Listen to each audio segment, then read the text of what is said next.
Hello दोस्तों, स्वागत है आपका इस वीडियो में। आप देख रहे हो डियो टेक एरा।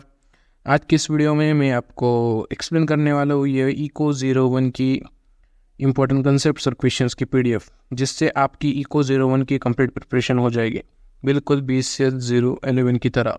जैसे उस पीडीएफ में मैंने आपको कंसेप्ट क्लियर एक्सप्लेन किए थे जो जो एग्ज़ाम में आ सकते, और वो एग्ज़ाम में वो उसी तरह के क्वेश्चंस आए थे। लगभग 95% क्वेश्चंस एक ही पीडीएफ से आए थे। उसी तरह की एक इको 01 की ये पीडीएफ, और इस पीडीएफ को आज की इस वीडियो में मैं एक्सप्लेन करने वाला हूँ। तो चलिए शुरू करते हैं आज के इस वीडियो को। तो eco 01 important concepts and questions. Okay, तो ये पीडीएफ मैंने 20 साल के प्रीवियस ईयर क्वेश्चंस पेपर से बनाई है। जो पिछले दो पीडीएफ थे और BCS 011 है ना, BCS 011 और BCS 012, राइट। तो ये मैंने 10 साल के प्रीवियस ईयर क्वेश्चन पेपर से बनाए थे, क्योंकि वो 100 मार्क्स के थे। सिंपल सा आंसर, क्योंकि वो 100 मार्क्स के थे। ये 50 मार्क्स का ही इसका क्वेश्चन पेपर होता है, 50 मार्क्स का। इसलिए इसके लिए हमने 20 प्रीवियस ईयर क्वेश्चन पेपर्स लिए हैं और उससे इम्पोर्टेंट कंसेप्ट एक्सट्रैक्ट किए हैं। इसलिए इसमें 10 से ज़्यादा बार पूछे जाने वाले कंसेप्ट बहुत ज़्यादा आए हैं, तो सभी कंसेप्ट इक्वली इम्पोर्टेंट बन जाते हैं उसकी वजह से।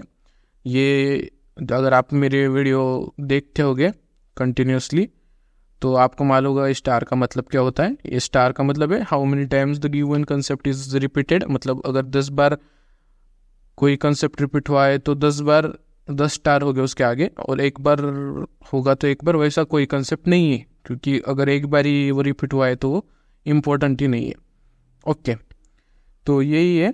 इसमें ज़्यादातर कंसेप्ट 10+, ऐसा प्लस का साइन भी होगा आगे। इसका मतलब है 10 से ज़्यादा बार, 17 बार, 18 बार। ये 10 से ज़्यादा स्टार पीडीएफ में डालना इतना एफिशिएंट नहीं होता, इसलिए इसके आगे प्लस का साइन लगा दिया है इस तरह से, जो कि 17 बार, 18 बार, 14 बार, इस तरह से जो कंसेप्ट रिपीट हुए हैं उनके आगे स्टार है। ओके, और उनका सीक्वेंस भी जो ज़्यादा इम्पोर्टेंट है ऊपर है और जो कम इम्पोर्टेंट है वो नीचे, इस तरह से सीक्वेंस में भी दिया गया है। ओके, तो ये पीडीएफ के बारे में आपको तो मालूम ही होगा।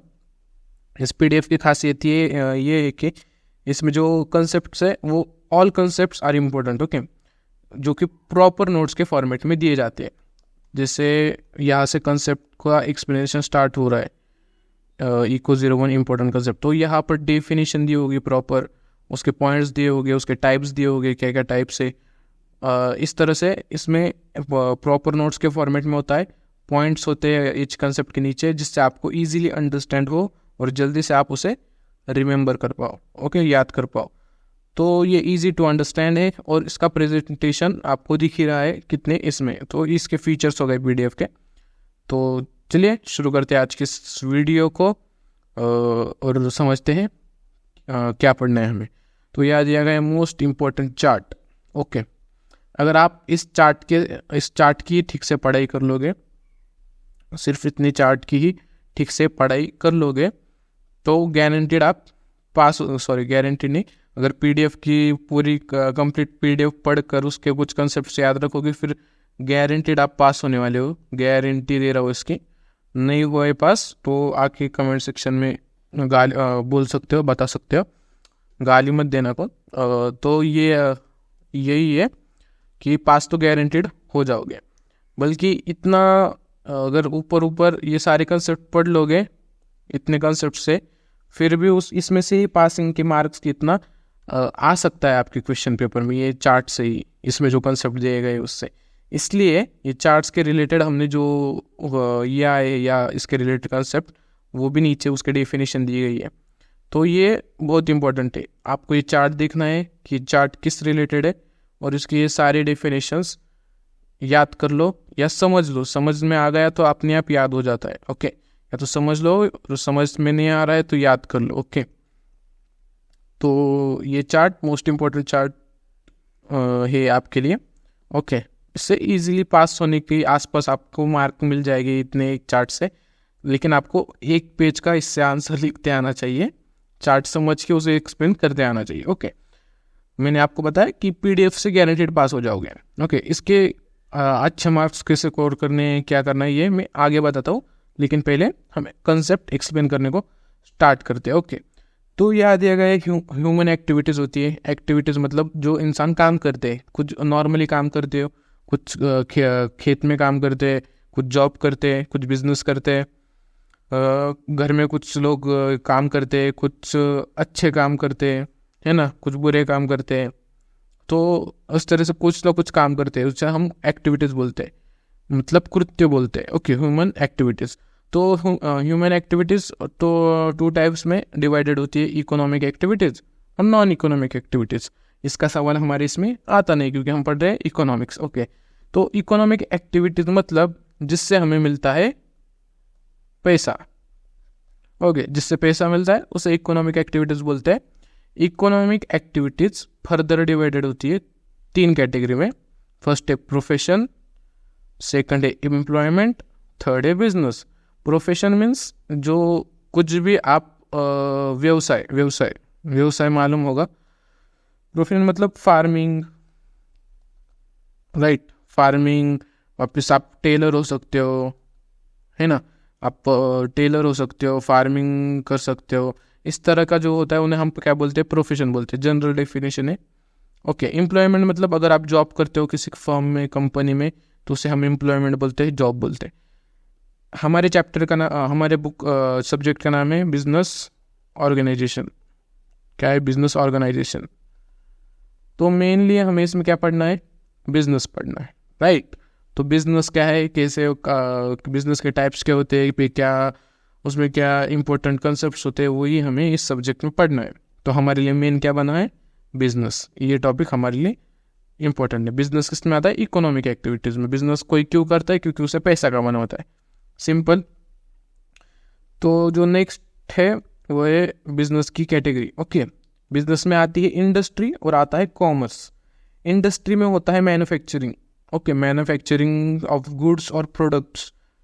ओके, इसमें कौन सी इंडस्ट्रीज होती है? एक्सट्रैक्टिव इंडस्ट्रीज होती है, जेनेटिक इंडस्ट्रीज होती है, मैन्युफैक्चरिंग इंडस्ट्रीज होती है, कंस्ट्रक्शन इंडस्ट्रीज होती है।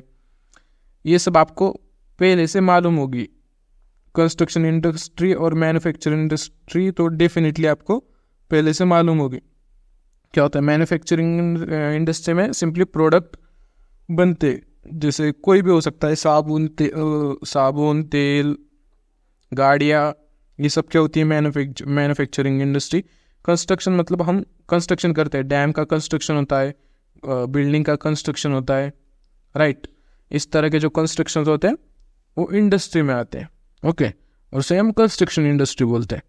ओके, तो इसमें कितना वाइड नहीं, ये समझने में भी आसानी और इसकी इंडस्ट्री समझने में आसानी, इसलिए इसका भी ज़्यादा पार्ट नहीं आता हमारे सिलेबस में।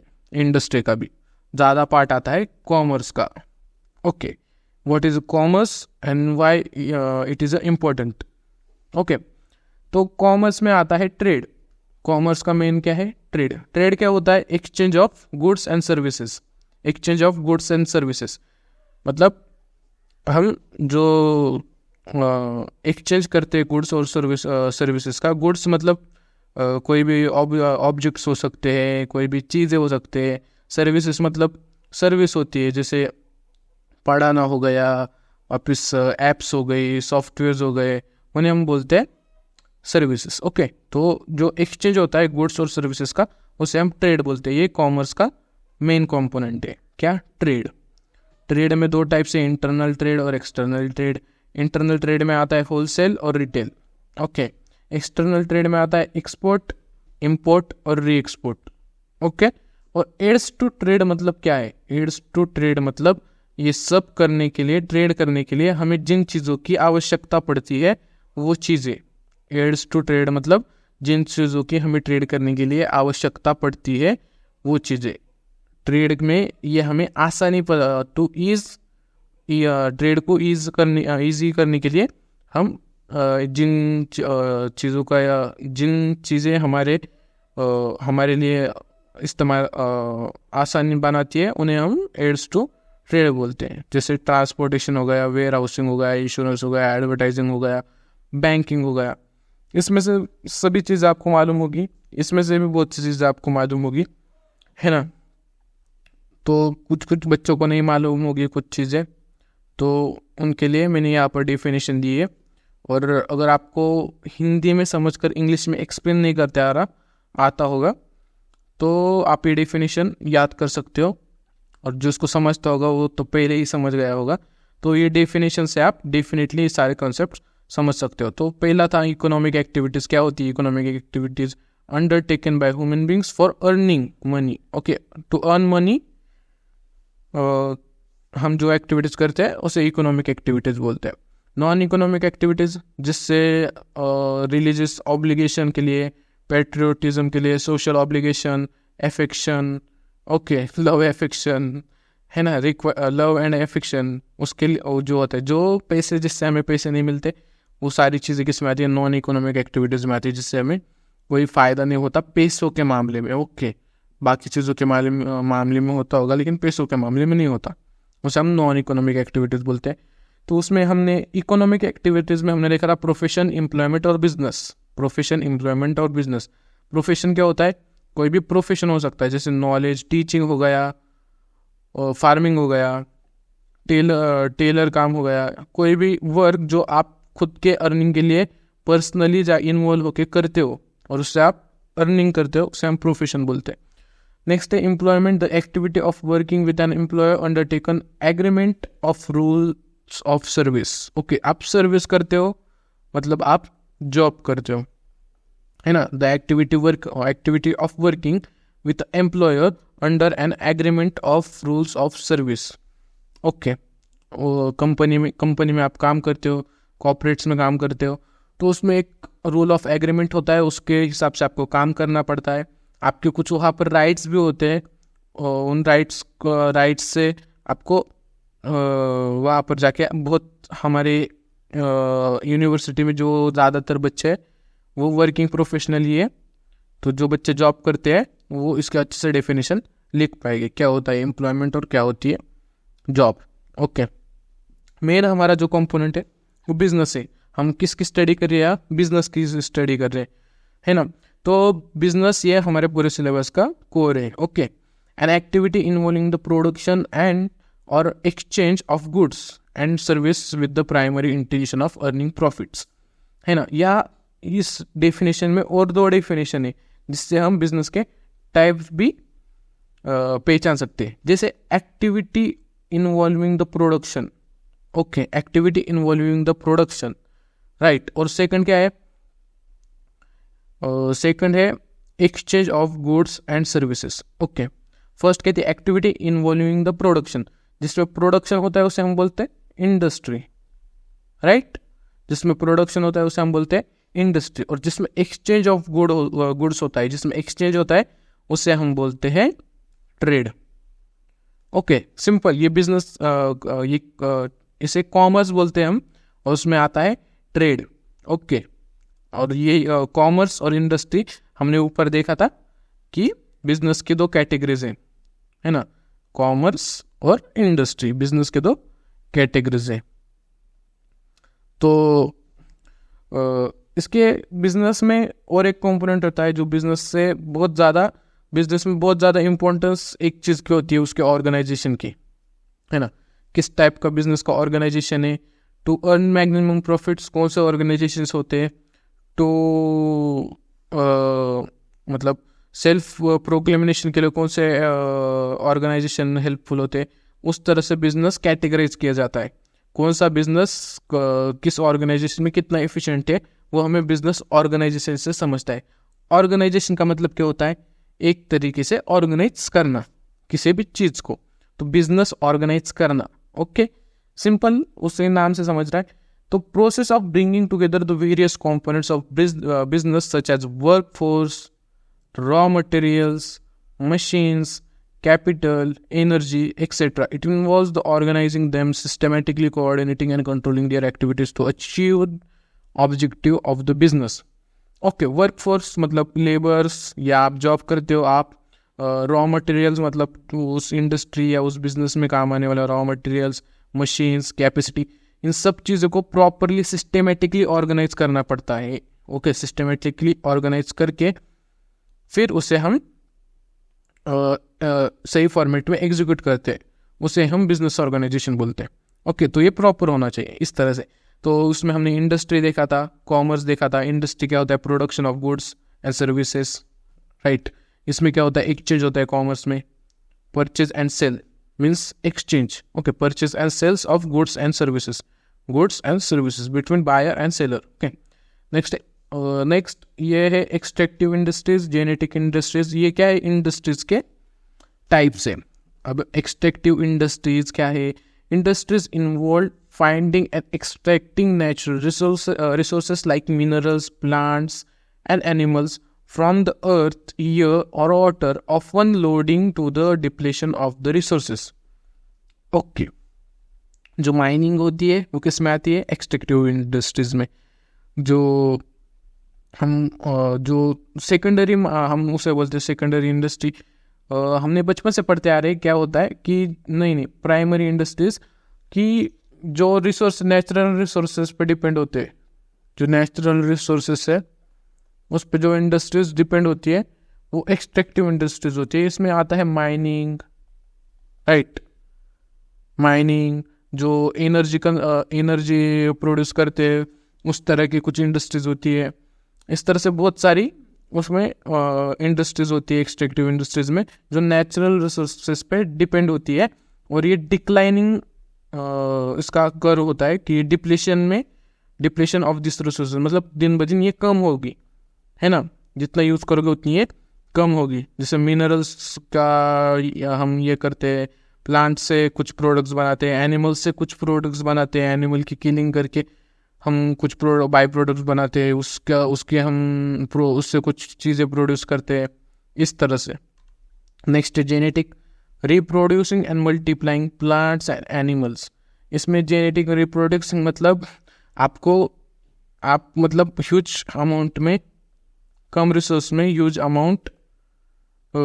अमाउंट में हमें रिजल्ट चाहिए होते हैं फॉर प्रॉफिट्स। मेन मोटिव क्या होता है? प्रॉफिट।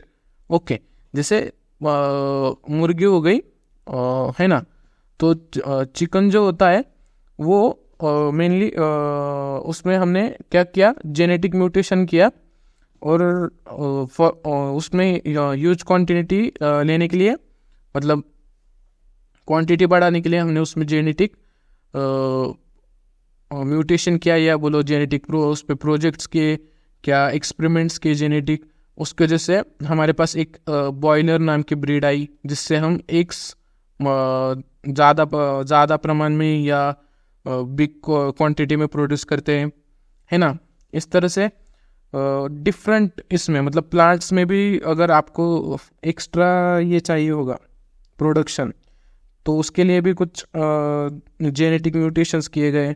उसमें एक नई इंडस्ट्री तैयार हुई, और उसमें हमने बोलते हैं अगर हमें क्रॉप डेवलप करना है तो उसे हम बोलते हैं जीएम क्रॉप्स, जो कि जेनेटिकली मॉडिफाई क्रॉप्स होते हैं, है ना। ह्यूज प्रॉफिट्स के लिए हम ह्यूज प्रॉफिट्स के लिए जेनेटिकली एक्सपेरिमेंट्स करते हैं एनिमल्स या प्लांट्स पे, for purpose of selling them and making profit. Okay, उसे जेनेटिक इंडस्ट्रीज बोलते हैं। उसमें अगर प्लांट्स पे हम कुछ जेनेटिक एक्सपेरिमेंट कर रहे हैं तो उसे हम जीएम क्रॉप्स बोलते हैं, जिसमें हमें बहुत ज़्यादा प्रॉफिट मिलता है, या बोलो प्रोडक्शन बहुत ज़्यादा होता है। और एनिमल में एनिमल हस्बेंड्री बोल सकते हैं, है ना, जिसमें भी जेनेटिक म्यूटेशन करके अलग अलग वैरायटी के हम एनिमल्स ये करते हैं। जैसे गाय हो गई, ज़्यादा दूध के लिए नई नई वैरायटी की गाय आने लगी, इसके बारे में हमने पढ़ा है, ज़्यादा डिस्कस नहीं करने और भटकते भी नहीं है। अभी सीधे वे में जाते हैं, क्योंकि वीडियो बहुत बड़ा हो जाएगा, एक एक चीज़ को हम इतना एक्सप्लेन करेंगे तो शॉर्ट में समझते हैं और जल्दी समझते हैं। ओके, नेक्स्ट है manufacturing industries. What are the manufacturing industries that perform raw material, semi finished goods. जो रॉ मटेरियल को एक प्रोडक्ट में डिलीवर करते हैं, है ना। जैसे माइनिंग से हमें मिला अगर कोई मेटल, माइनिंग से हमें कुछ मिला, लोहा मिला, ओके, आयरन मिला अगर हमें, तो हम उससे हम बनाएंगे कार, इसे बोलते हैं मैन्युफैक्चरिंग। आयरन से बनाया कार। ये जो एक्सट्रैक्टिव इंडस्ट्री है, इससे मिलता है हमको रॉ मटेरियल। ये रॉ मटेरियल से हमने एक बाय प्रोडक्ट बनाया, ओके, बाय प्रोडक्ट बनाया, उससे हमने उसके प्रोडक्शन को हम क्या बोलते हैं, मैन्युफैक्चरिंग इंडस्ट्रीज बोलते हैं। ये डेफिनेशन आप याद करो और पढ़ लो, ध्यान से पढ़ लो, क्या है, एक्सप्लेन करने में बहुत टाइम जाएगा, आगे हमें बहुत ज़्यादा कंसेप्ट कवर करने हैं। और नेक्स्ट कंस्ट्रक्शन इंडस्ट्रीज, इसमें हम बनाते हैं बिल्डिंग्स, ब्रिज, रोड्स, है ना, ये सारी चीज़ें होती है कंस्ट्रक्शन इंडस्ट्रीज में। नेक्स्ट पॉइंट है कॉमर्स। हमने देखा था कि exchange of goods and services, है ना, uninterrupted flow of goods and services between buyers and sellers, flow of goods and services, okay.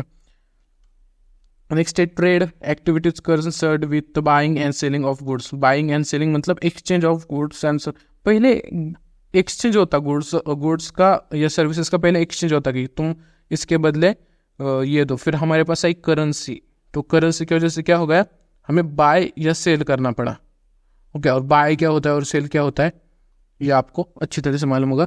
तो ये डेफिनेशन बहुत इजी है, आप पढ़ के समझ लोगे और याद कर लो। तो उसमें ट्रेड में होता है इंटरनल ट्रेड। इंटरनल ट्रेड क्या होता है, जो country with in a country होता है, boundaries of country, with in a boundaries of country is the internal trade and large quantities selling them. Wholesale trade इसका पार्ट है, किसका, इंटरनल ट्रेड का। ये क्या है, प्रोड्यूसर्स से डायरेक्ट लेते हैं, क्या गुड्स लेते हैं प्रोड्यूसर से, और लार्ज क्वांटिटी में लेते हैं और रिटेलर्स को देते हैं, है ना, उन्हें हम होलसेलर्स बोलते हैं। ये होलसेलर से रिटेलर क्या करता है, होलसेलर से ज़्यादा क्वांटिटी में लेता है और कंज्यूमर को छोटे क्वांटिटी में सेल करता है डायरेक्टली कंज्यूमर को। होलसेलर से ये चेन होती है इस तरह से, होलसेलर से रिटेलर, रिटेलर से कस्टमर, है ना, और यह नहीं, प्रोड्यूसर, हाँ यस, प्रोड्यूसर से होलसेलर, होलसेलर से रिटेलर, रिटेलर से कंज्यूमर, ये चेन होती है ना, flowing chain, producer to wholesaler, wholesaler to retailer, retailer to consumer, इस तरह से। Next external trade, trade purchase and sale of goods and services across the boundaries of country, मतलब देश के बाहर जो हम ट्रेड करते हैं उसे एक्सटर्नल ट्रेड बोलते हैं, ओके। जो देश के बाहर होती है उसे एक्सटर्नल ट्रेड बोलते हैं। उसमें एक्सपोर्ट होता है, इंपोर्ट होता है। इंपोर्ट मतलब हम buying from another countries, okay, दूसरे कंट्रीज से लेते हैं तो उसे क्या बोलते हैं, इंपोर्ट बोलते हैं। अगर जापान से कोई चीज़ इंडिया ले रहा है तो उसे हम इंपोर्ट बोलते हैं, और इंडिया से कुछ जापान को हम चीज़ें बेच रहे हैं तो उसे हम एक्सपोर्ट बोलते हैं। सिंपल डेफिनेशन से, हमारे स्कूल के टाइम के डेफिनेशन से ये, तो इतना कुछ इसमें है नहीं। तो नेक्स्ट है इंटरनल ट्रेड, इसके बारे में देखा हमने, इंटरनल ट्रेड क्या होता है। नेक्स्ट है री एक्सपोर्ट ट्रेड, ये एक्सटर्नल ट्रेड का एक पार्ट है। Re export trade external trade का पार्ट है, ओके। डेफिनेशन क्या है इसकी, importing goods from one country and exporting to the another country, it is also called entrepot. इसे हम इंटरपोर्ट ट्रेड भी बोलते हैं, री एक्सपोर्ट ट्रेड को। मैं क्या करता हूँ, अगर जापान है, जापान से नहीं एक फैमिलियर एग्जाम्पल लेते हैं, री एक्सपोर्ट ट्रेड क्या होता है, क्योंकि ये हमें आगे इस यूज़ होगा, है ना। तो हमने देखा था एक्सटर्नल ट्रेड, एक्सटर्नल ट्रेड में हमने देखा था, एक्सटर्नल ट्रेड में क्या देखा था हमने, एक्सपोर्ट होता है, एक्सपोर्ट, दूसरा होता है इंपोर्ट, और तीसरा होता है री एक्सपोर्ट। तो री एक्सपोर्ट में एक्चुअल होता क्या है कि रशिया है, राइट, रशिया है, एग्जांपल दे रहा हूँ मैं डायरेक्टली, रशिया है, इससे हम ऑयल लेते हैं कम दाम में, कौन, इंडिया, ओके, कम प्राइस में रशिया से ऑयल लेते हैं, और ये ऑयल हम यूरोपियन कंट्रीज को सेल करते हैं, यूरोपियन कंट्रीज को ज़्यादा प्राइस में सेल करते हैं, ओके। तो ये क्या होगा, यहाँ पर रशिया से हमने क्या किया, इंपोर्ट किया, रशिया से जो हुआ इंपोर्ट हुआ, और यूरोपियन कंट्रीज को हमने क्या किया, एक्सपोर्ट किया, ओके, तो हमारा रोल इसमें बन गया री एक्सपोर्ट ट्रेड का। ओके, इसे री एक्सपोर्ट ट्रेड बोलते हैं। और एग्जाम्पल असली है। ओके, जो बच्चे करंट अफेयर्स में इंटरेस्टेड हो गए उन्हें मालूम होगा ये एग्जाम्पल असली है, रियल एग्जाम्पल है। ओके, चलिए आगे की कॉन्सेप्ट देखते हैं। तो नेक्स्ट है एड्स टू ट्रेड। मतलब मैंने जो कहा था आपको, क्या फैसिलिट, क्या करते हैं facilitate smooth and uninterrupted flow of goods and services from producer to consumers. Okay, ये हेल्प करते हैं ट्रेड को इजी बनाने में, help in easy trade. Okay, trade को इजी बनाने में ये हेल्प करते हैं। Facilitate the smooth interrupted goods services from the producers to consumers. Okay, वो ट्रेड की साइकिल को इजी बनाते। समझ में आया? तो उसमें क्या होता है, फर्स्ट है एडवर्टाइजिंग सबको मालूम होगी, एडवर्टाइजमेंट सबको मालूम होगी, हर कोई एडवर्टाइजमेंट करता है। दूसरा है इंश्योरेंस सबको मालूम होगा, हर किसी के पास होगा, नहीं ये तो निकाल लो। तीसरा है बैंकिंग, चौथा है ट्रांसपोर्टेशन, पांचवा है वेयर हाउसिंग। इस तरह के एड्स टू ट्रेड है। ओके, एडवर्टाइजिंग क्या होता है, an activity by which the product and its qualities are made known public and stimulate demand. Okay, ये पब्लिक उसकी पॉपुलैरिटी बढ़ाने के लिए, प्रोडक्ट की पॉपुलैरिटी बढ़ाने के लिए जो एड हमारे इस्तेमाल में आता है उसे हम एडवर्टाइजिंग बोलते हैं। ओके, नेक्स्ट है इंश्योरेंस मतलब covering risk of loss. Okay, insurance सबको मालूम है और हर कोई इसे एक्सप्लेन कर सकता है इंश्योरेंस क्यों काम आता है। ओके, नेक्स्ट है बैंकिंग, बैंक भी सबको मालूम है ना, mobilising money deposits from the public and giving loans to the needy. ये डेफिनेशन बहुत इंपॉर्टेंट बन जा रहे हैं आपके लिए, ये डेफिनेशंस जरूर पढ़ लेना एक बार, है ना। जो डेफिनेशन मैंने दिए ये जानबूझ कर दिए है मैंने, ये इसमें से जो मेन कंसेप्ट है वो मैंने अलग से कवर किए है डिटेल में आगे, लेकिन ये जो डेफिनेशंस है उससे आपको एक ओवरलुक भी मिलता है और सारे कंसेप्ट भी कवर होते हैं। तो नेक्स्ट है ट्रांसपोर्टेशन मतलब ट्रांसपोर्ट करना, है ना, ट्रांसपोर्टेशन भी सबको मालूम है। और वेयर हाउसिंग, ये नया कंसेप्ट हो सकता है। वेयर हाउसिंग क्या होता है, activities engaged in the prevention of goods to make them available as when needed by the consumers. मतलब वेयर हाउसिंग मतलब एक गोडाउन के जैसा, हम स्टोर करने के लिए, गुड्स को स्टोर करने के लिए जो स्पेस का यूज़ करते हैं, जगह का यूज़ करते हैं, उसे हम उसको एक गोडाउन बोलते हैं। जैसे गोडाउन होता है उस कंसेप्ट को ही हम वेयर हाउसिंग बोलते हैं। ओके, प्रिवेंशन होता है उसमें वहाँ। ओके, तो ये हो गया। अब हम जो स्टार्ट करने वाले हैं eco 01 important concepts and questions. ये तो एक ओवरलुक था हमारे सब्जेक्ट के लिए, है ना। ये जो मैंने आपको दिखाया मेन कंसेप्ट्स अभी स्टार्ट हो गए कि जो रिपीट होते हैं बार बार, कौन से कंसेप्ट्स आते हैं बार बार और कौन से हमें पढ़ने होते हैं, वो सब हम अभी कवर करेंगे। लेकिन मैं आपको इसका एक बार फिर से ओवरलुक दे देता हूँ। ओके, तो मैंने क्या कहा था आपको, हम मेनली क्या पढ़ते हैं, बिजनेस पढ़ते हैं। उसमें क्या हमने बिजनेस तक किस आए थे, होती है ह्यूमन एक्टिविटीज़, है ना। ह्यूमन एक्टिविटीज़ होती है, उसमें कुछ इकोनॉमिक होती है, कुछ नॉन इकोनॉमिक होती है। इकोनॉमिक में क्या होता है, हम पैसा कमाने के लिए जो एक्टिविटीज़ करते हैं उसे हम इकोनॉमिक एक्टिविटीज़ बोलते हैं। इसमें हमें पैसा नहीं मिलता, सिर्फ एक्टिविटीज़ होती है। ओके, इकोनॉमिक में हमने देखा था हम 3 तरीके से पैसा कमाते हैं। फर्स्ट क्या है, फर्स्ट था प्रोफेशन, राइट, फर्स्ट था प्रोफेशन। सेकंड था एम्प्लॉयमेंट और थर्ड था बिजनेस। हमारे लिए मेन क्या है, बिजनेस। हमें किसके बारे में पढ़ना है, मेनली बिजनेस के बारे में, राइट। तो देखते हैं कि क्या होता है बिजनेस। तो हमने देखा बिजनेस, राइट।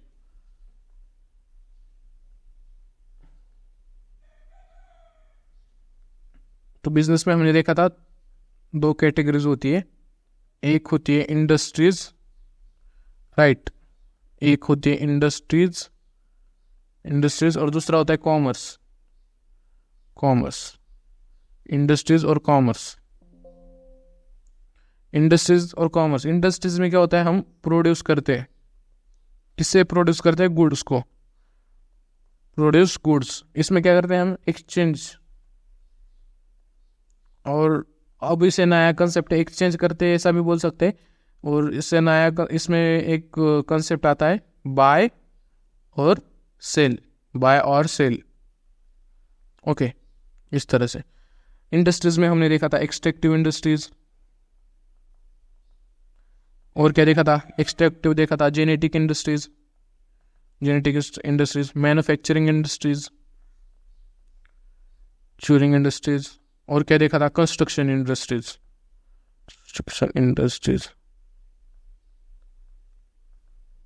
इन सब का सबको आइडिया आ गया था। एक्सट्रैक्टिव क्या होता है, जैसे हम नेचुरल रिसोर्स का यूज करके रॉ मटेरियल्स क्रिएट बनाते हैं, उसे हम क्या बोलते हैं, इम्प्योर फॉर्म में जो नेचुरल रिसोर्सेज होते हैं उन्हें प्योर फॉर्म में कन्वर्ट करके रॉ मटेरियल्स बनाते हैं। जैसे उसमें आता है माइनिंग एक एग्जांपल है, उसमें नेचुरल रिसोर्सेज का यूज़ करके रहते हैं।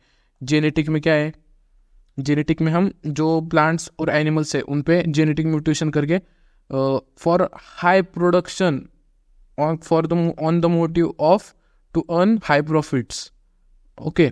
जो हाई प्रोडक्शन के लिए हम प्लांट्स और एनिमल्स में जेनेटिक म्यूटेशन करते हैं, और हाई प्रोडक्शन करने के लिए उस तरह की इंडस्ट्री को क्या बोलते हैं हम, जेनेटिक इंडस्ट्री, ओके। नेक्स्ट है मैन्युफैक्चरिंग, इसमें हम क्या करते हैं, प्रोड्यूस करते हैं। इसमें जो रॉ मटेरियल्स होता है उससे हम क्या करते हैं, एक प्रोडक्ट बनाते हैं, फुल फ्लेज्ड प्रोडक्ट, और उसे आगे सेल कर प्रोड्यूस करते हैं, ओके। जैसे कार हो गया, बाइक्स हो गई, सोप हो गया, बहुत सारे एग्जांपल्स है। जो आप डेली यूज में जितने भी प्रोडक्ट्स यूज करते हो वो सारे इसमें आते, एक्सेप्ट जो एक्सट्रैक्टिव है वो छोड़कर, है ना। जैसे शुगर ये एग्जांपल हो गया, है ना, शुगर एग्जांपल हो गया एक मैन्युफैक्चरिंग इंडस्ट्री का, शुगर, ओके। लेकिन जो शुगर केन की जो शुगर केन की जो फार्मिंग हुई वो एग्जांपल है एक्सट्रैक्टिव इंडस्ट्रीज का, ओके। जो रॉ मटेरियल को हमने कन्वर्ट किया, ओके, वो किसका एग्जांपल है, एक्सट्रैक्टिव का। और मैन्युफैक्चरिंग मतलब हमने एक प्योर बाय प्रोडक्ट बनाया, जैसे कार, सोप, शुगर, जितने आपके आसपास एग्जांपल्स है, जो एक इसमें laptops, mobile, bikes, etcetera and etcetera, okay, that's all. Construction industries में हमने देखा कि कंस्ट्रक्शन होता है सिंपली बिल्डिंग्स, रोड्स, डैम्स, ये सब हम कंस्ट्रक्ट करते हैं, बिल्ड करते हैं, इंफ्रास्ट्रक्चर बिल्ड करते हैं, वो सब क्या होगा, कंस्ट्रक्शन इंडस्ट्री का पार्ट होगा, ओके। नेक्स्ट देखा था हमने कॉमर्स, क्या देखा था हमने, कॉमर्स में हमने देखा था ट्रेड, एक पॉइंट देखा था मेन, ट्रेड, ओके। इसमें हमने या तो डिस्कस किया है टाइप्स ऑफ ट्रेड के कौन से टाइप्स होते हैं, या ट्रेड को aids to trade, okay, aids to trade, okay. कौन से चीज़ें की ज़रूरत पड़ती है हमें अच्छे से ट्रेड करने के लिए, okay. The things which make easy trade, this things are aids to trade, okay. तो ये एक इम्पोर्टेंट कंसेप्ट है, क्या, ट्रेड, राइट। ट्रेड में हमने क्या देखा, डिफरेंट, पहले तो समझ लो ट्रेड क्या होता है, exchange of goods and services. इसमें हम बाइंग या सेलिंग ये कॉन्सेप्ट यूज करते हैं, ओके, बाय और सेल, ये वाला कॉन्सेप्ट हम यूज करते हैं ट्रेड में। Exchange of goods and services, इतनी सिंपल डेफिनेशन याद कर लो। इसमें हम पहले टाइप्स देखते हैं, फिर देखते हैं एड्स टू ट्रेड क्या है। तो इसमें हमने देखा दो टाइप्स हैं, राइट। एड्स टू ट्रेड में दो टाइप्स हैं, एक है इंटरनल और दूसरा था एक्सटर्नल। इंटरनल में क्या क्या देखा था, इंटरनल में with in a borders, with in a country, ये ट्रेड होता है विद इन अ कंट्री में, ओके। जो ये वाला ट्रेड है वो होता है with in a country, with in country, और ये outside the country. Okay, outside the country, इसमें बॉर्डर की कोई इंपॉर्टेंट नहीं होती, इसमें बॉर्डर होते हैं। इसे आप एक्सप्लेन करने आना चाहिए आपको छोटे छोटे। इस पे अगर आपको कोई चीज़ 2 लाइन की चीज़ भी अगर समझ में आई है तो सामने वाले को आपको पेज भर के एक्सप्लेन करने आना चाहिए। अगर आपको ये आर्ट आ गई तो आप कहीं भी नहीं फंस सकते, है ना। 2 लाइन की कोई चीज़ आपको समझ में आई है तो उसे पूरा पेज भर के एक्सप्लेन करते आपको आना चाहिए। सिंपल इतनी ही चीज़ है, अगर ये चीज़ आपको करते आई तो आप कहीं भी फंसोगे नहीं किसी भी कोर्स में। ओके, इतना ही करता आना चाहिए। तो विद इन अ कंट्री और outside the country. Okay, internal में हमने क्या क्या देखा था? होलसेल देखा था, होलसेल, और क्या देखा था? रिटेल। होलसेल और रिटेल, इसमें क्या क्या देखा था हमने? एक्सपोर्ट, इंपोर्ट और री एक्सपोर्ट, ये चीज़ें देखी थी, है ना। तो सबसे पहले मैं आपको होलसेल और रिटेल के बारे में बताता हूँ। पहले भी बताया लेकिन कंसेप्चुअलाइज करके बताता हूँ होलसेल क्या होता है। तो सबसे पहले हमने इंडस्ट्रीज देखी थी। इंडस्ट्रीज में हम क्या करते थे? गुड्स को प्रोड्यूस करते थे। ये तो प्राइमरी स्टेप हो गया बिजनेस का। क्या कर रहे थे हम? गुड्स को प्रोड्यूस कर रहे थे, उन्हें हम प्रोड्यूसर्स बोल देते हैं, जो कि गुड्स को प्रोड्यूस कर रहे, उन्हें हमने क्या बोला? प्रोड्यूस। ये आउटसाइड द कॉमर्स का पार्ट है, आउटसाइड द ट्रेड का पार्ट है। ओके, ये इंडस्ट्री का पार्ट है, प्रोड्यूसिंग। ये प्रोड्यूसर्स का काम यहाँ खत्म हो गया। अब प्रोड्यूसर्स से ह्यूज जो उनका प्रोडक्ट है वो गुड्स है, गुड्स बोलते हैं, प्रोडक्ट्स नहीं यूज करना, गुड्स। ओके, जो गुड्स है वो ह्यूज क्वांटिटी में कौन लेता है? होलसेलर लेता है।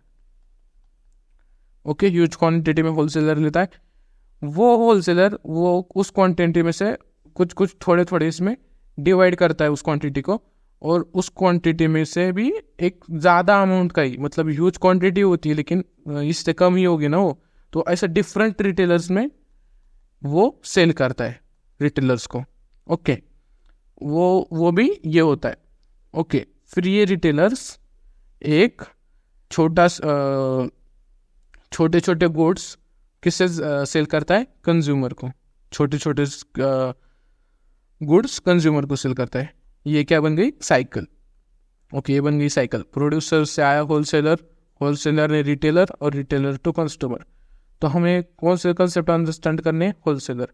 तो इसकी सिंपल डेफिनेशन कैसे बन सकती है कि जो प्रोड्यूसर से लेके रिटेलर को देता है उसे हम होलसेलर बोलते हैं, जो प्रोड्यूसर से लेके रिटेलर को देता है उसे होलसेलर बोलते हैं, और जो होलसेलर से लेके कस्टमर को देता है उसे हम रिटेलर बोलते हैं। होलसेलर से लेके जो कस्टमर को देता है उसे रिटेलर बोलते हैं। सिंपल बचपन की डेफिनेशन। ओके, स्कूल के बच्चों को पढ़ा रहा हूँ मैं, बता रहा हूँ मैं।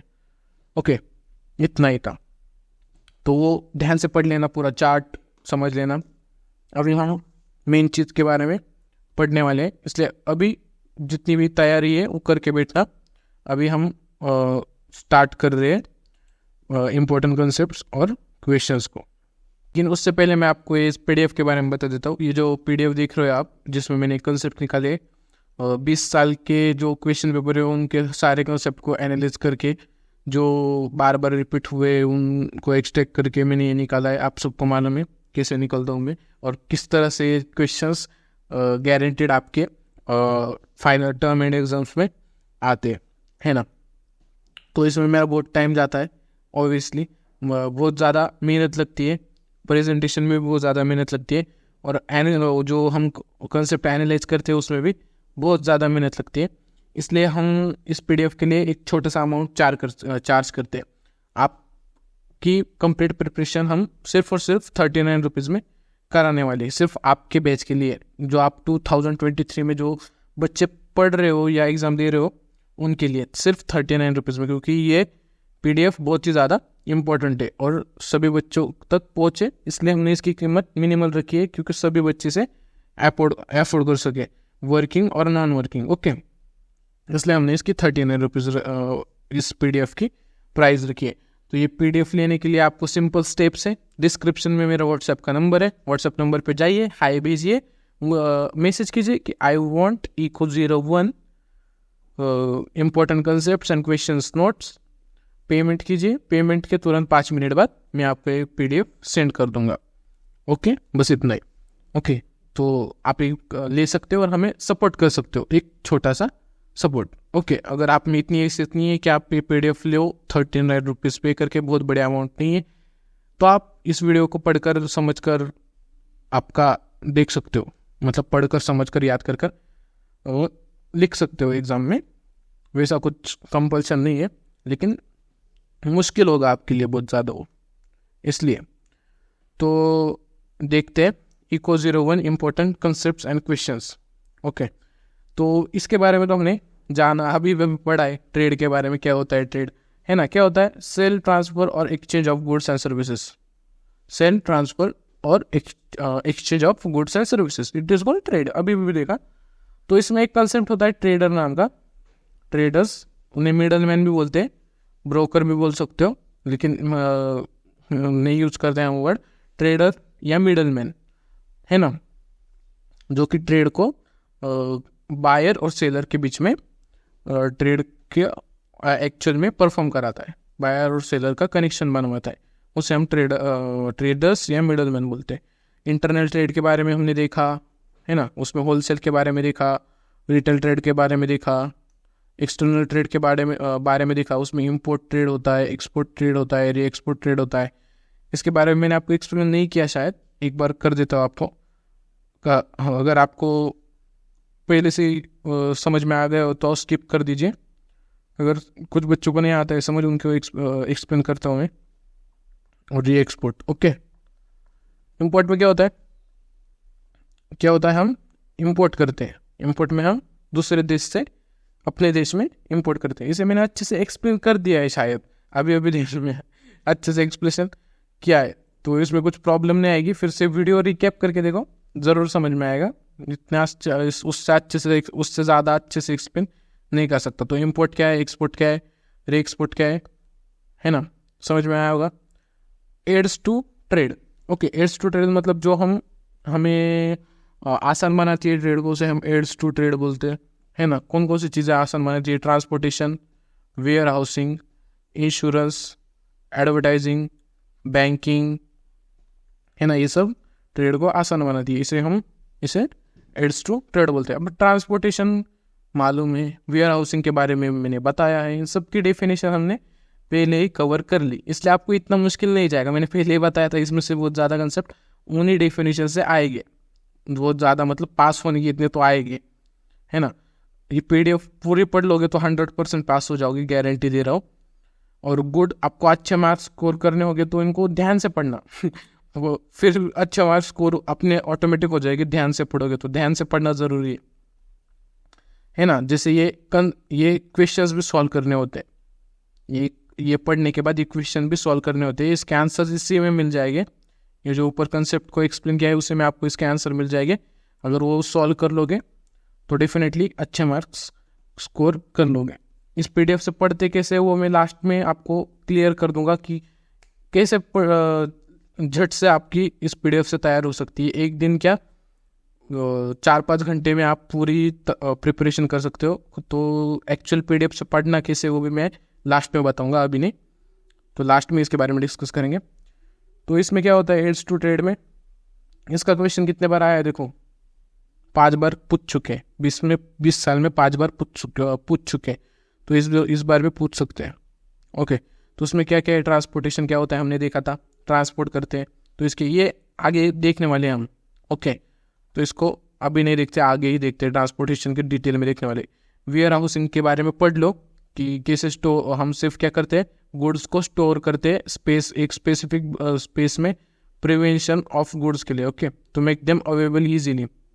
वेयर हाउसिंग के कंसेप्ट डेफिनेशन से समझ आ जाएगा, है ना। गोडाउन का कंसेप्ट ध्यान में लो, वेयर हाउसिंग ऑटोमेटिक समझ आ जाएगा। नेक्स्ट है इंश्योरेंस। इंश्योरेंस के बारे में जनरल टर्म है, सबको मालूम है इंश्योरेंस क्या होता है, इसको भी आगे पढ़ने वाले हैं डिटेल में, इसलिए इसे भी आगे छोड़ देते, आगे के लिए छोड़ देते।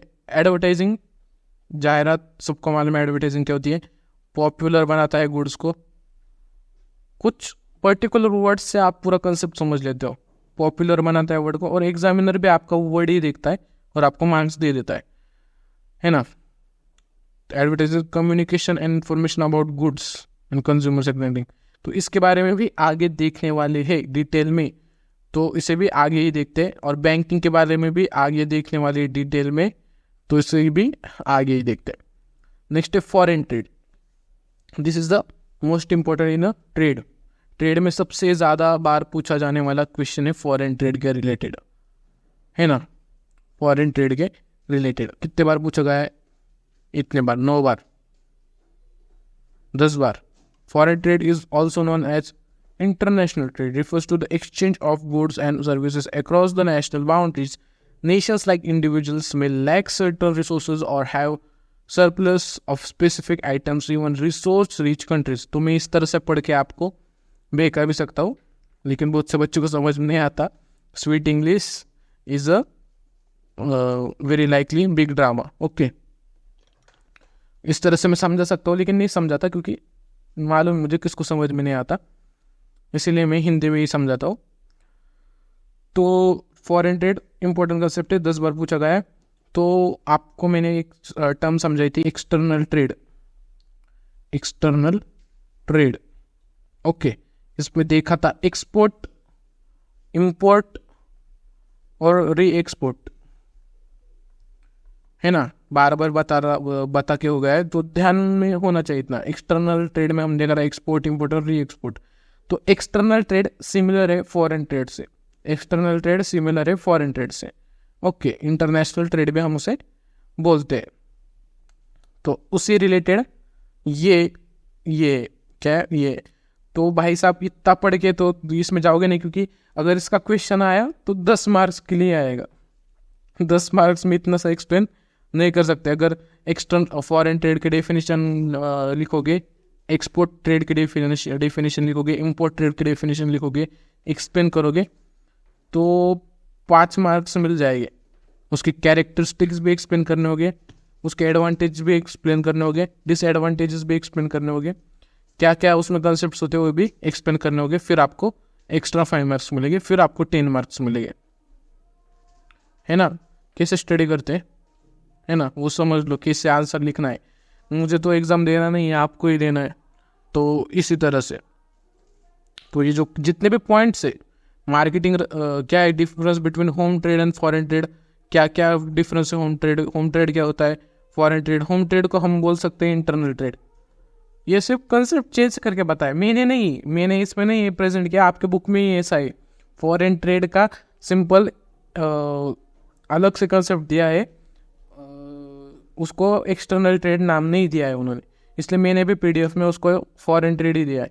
तो इंटरनल को बोल सकते हो होम, और एक्सटर्नल को बोल सकते हो फॉरेन।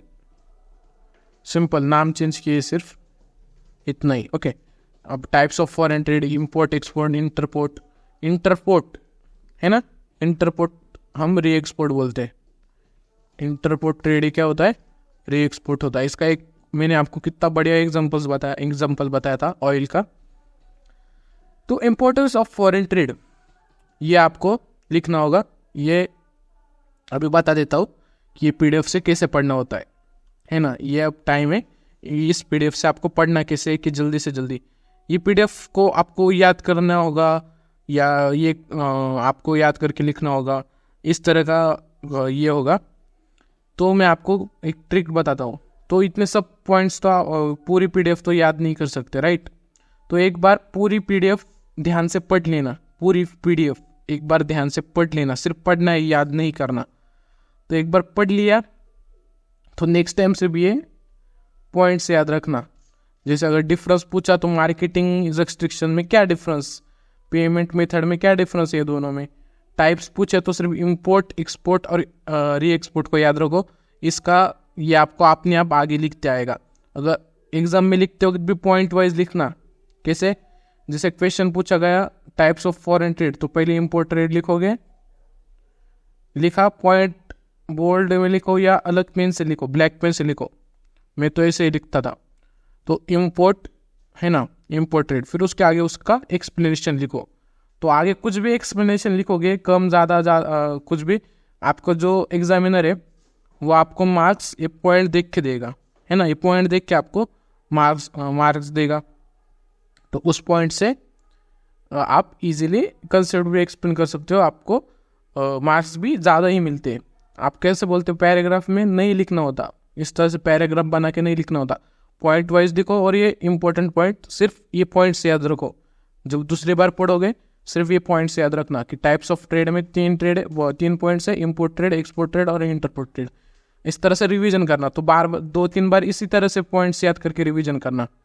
जैसे इंपोर्टेंस ऑफ फॉरेन ट्रेड है, अब अगर एक बार सब पढ़ लिया तो इसमें सिर्फ पॉइंट्स याद रखना, इंपॉर्टेंस क्या है उसमें, 1 पॉइंट, ये दूसरा पॉइंट, ये तीसरा पॉइंट, ये चौथा पॉइंट, ये 5वां पॉइंट, ये 6ठा पॉइंट। इस तरह से ये सारे पॉइंट्स याद रखना, सिर्फ पॉइंट्स याद रखना नेक्स्ट टाइम, तो आपको आगे वो कॉन्सेप्ट एक्सप्लेन करते आएगा। समझ में आया कैसे पढ़ना है पीडीएफ से? ये इंपॉर्टेंट है ज़्यादा कि पीडीएफ से पढ़ना कैसे कि जल्दी पढ़ाई हो। तो अगर 1 घंटे में पूरी पीडीएफ पढ़ो या आधे घंटे में पूरी पीडीएफ पढ़ो, तो जब नेक्स्ट टाइम पढ़ोगे सिर्फ पॉइंट्स को याद रखना है। ओके, पूरा रटते नहीं बैठना है, सिर्फ पॉइंट्स को याद रखना है। इसलिए तो पॉइंट्स दिए। बुक और हमारे पीडीएफ में क्या डिफरेंस है, उसको शॉर्ट करके हमने पॉइंट वाइज उसका आंसर दिया है, पॉइंट वाइज है सब कुछ, सारी चीज़ें, सिर्फ आपको पॉइंट्स याद रखने हैं। अब प्रॉब्लम्स के बारे में डिस्कस करना होगा तो ये पॉइंट्स याद रखो, प्रोडक्ट सूटेबिलिटी है, कम है, डिफ़िकल्टी होगी। जब प्रॉब्लम्स की बात आ रही है तो ऑब्वियसली डिफ़िकल्टी होगी, है ना। तो प्रोडक्ट सूटेबिलिटी में डिफ़िकल्टी है, सप्लाई एंड डिमांड चेंज होती है, प्राइस फ्लक्चुएशन होता है, क्रेडिट रिस्क होता है, एक्सचेंज रेट चेंजेस होते हैं, रेगुलेटरी चैलेंजेस होते हैं, credit worthiness and reliability, transportation का रिस्क होता है, टाइम गैप होता है। इस तरह से नेक्स्ट टाइम में सिर्फ और सिर्फ ये पॉइंट्स याद रखूँगा तो मुझे कोई भी दिक्कत नहीं आएगी और आगे उसका एक्सप्लेनेशन दूंगा। एक्सप्लेन करते वक्त अगर ये आगे का याद नहीं आया तो सिर्फ पॉइंट से एक्सप्लेन करना। कैसे कि the problem of foreign trade is the exchange in rate, changes in exchange rate. तो इस पॉइंट से ही आपको ये आगे का लिख जाएगा डिस्क्रिप्शन थोड़ा। तो इस तरह से आंसर भी अच्छा होगा आपका पॉइंट वाइज और इजी भी हो जाएगी स्टडी, है ना। तो स्टडी करने का सही तरीका फॉलो करो, है ना। पैराग्राफ के पैराग्राफ पढ़ कर याद कर कर कोई फ़ायदा नहीं। वो जो ना मैं आपको बता रहा हूँ कि एक दिन में पढ़ाई हो जाएगी आपकी पूरी, तो साल भर कुछ क्या करोगे वो आप कुछ भी कर सकते हो। इसलिए तो ये पीडीएफ लेके आए हो, है ना। तो प्लीज़ सपोर्ट कीजिए पीडीएफ लेकर। और हाँ, सब्सक्राइब ज़रूर करना। अगर आपको गुड मार्क्स हासिल करने हैं, है ना, गुड मार्क्स हासिल करने हैं तो आपको इस पीडीएफ से तो ज़रूर मिलेंगे गुड मार्क्स, लेकिन उसकी गारंटी चाहिए। तो PYQ ज़रूर सॉल्व कर लेना, 2 से 3 PYQ ज़रूर सॉल्व कर लेना, है ना। तो आपके गारंटीड आपको अच्छे मार्क्स मिलेंगे, गारंटीड। PYQ अगर 2-3 PYQ सॉल्व कर लोगे तो गारंटीड अच्छे मार्क्स मिलेंगे। अगर आपको सॉल्व PYQ चाहिए ECO01 के तो मेरे 200 सब्सक्राइबर पूरे कर दो, मैं आपको एक दिन में पूरे के पूरे सॉल्व PYQ बना दूंगा और नेक्स्ट डे अपलोड भी कर दूंगा, है ना। तो इतना ही था। तो ये कैसा पढ़ना है वो बता दिया मैंने। पॉलिटिकल ये सब पॉइंट याद रखने। तो इसके रिलेटेड या नीचे क्वेश्चन भी दिए गए हैं कंसेप्ट के रिलेटेड। शॉर्ट नोट्स ये मैंने कहा था 4-5 बार पूछा है एड्स टू ट्रेड में। ये सब कंसेप्ट हमने यही एक्सप्लेन किए ट्रेड के बारे में, है ना। तो ये पहला पॉइंट था ट्रेड, है ना, ये ख़त्म हो गया अभी। इसके रिलेटेड कितने क्वेश्चन आए थे? 14 और ये 4। 14 + 4 किस तरह से कैलकुलेट करना है? 14 + 4 = 18। ट्रेड का क्वेश्चन कितने बार आया है? 18 बार आया है। कितने में से? 20 में से। तो इस साल भी आ सकता है ट्रेड पे क्वेश्चन, है ना, इस साल भी ज़रूर आएगा ट्रेड के ऊपर। नेक्स्ट है बिजनेस रिस्क। बिजनेस है उसमें रिस्क क्या होगा? रिस्क है तो इश्क है ना। तो बिजनेस में रिस्क क्या होता है वो देखते हैं। Risk in the context of business refers to the uncertainty of the occurrence of economic loss associated with the various perils and hazards in a business risk can take different forms such as injury, employees property damage, changes in consumer preference. पढ़ लो। तो risk क्या होता है मुझे मालूम है, आपको भी मालूम है रिस्क क्या होता है। अगर वर्ड्स की कुछ कमी आ रही होगी तो इतना पढ़ लो, आपको रिस्क समझ आ जाएगा। ओके, अब pervasiveness in of risk in a business. Okay, risk are inherit in various aspects of business. तो इसे भी पॉइंट वाइज दिया गया है यहाँ पर, property and personal risk, marketing risk, financial risk, क्या क्या होता है ना, risk inherit in various aspects. तो क्या रिस्क में भी क्या क्या क्या एस्पेक्ट्स होते हैं वो भी यहाँ पर पॉइंट वाइज दिए गए।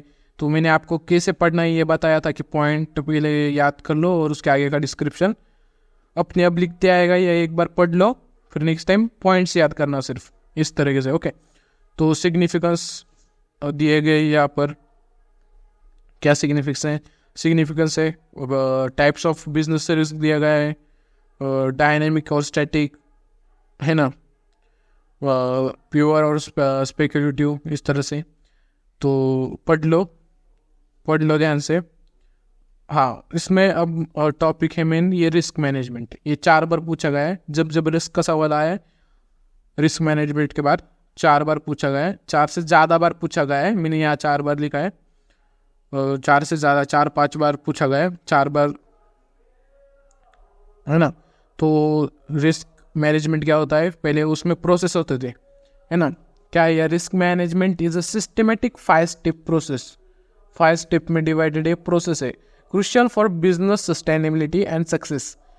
इंपॉर्टेंट है किसमें, बिजनेस के सस्टेनेबिलिटी में और सक्सेस में, कि रिस्क को कैसे मैनेज करें। अगर रिस्क से डील नहीं करते हैं तो आपका बिजनेस भी गया, आपका पैसा भी गया, आपकी लाइफ भी गई, आपकी सक्सेस भी गई, सब कुछ बर्बाद हो गया अगर रिस्क को मैनेज नहीं करते आया। तो रिस्क मैनेजमेंट इंपॉर्टेंट एस्पेक्ट है बिजनेस के अंदर, रिस्क मैनेजमेंट।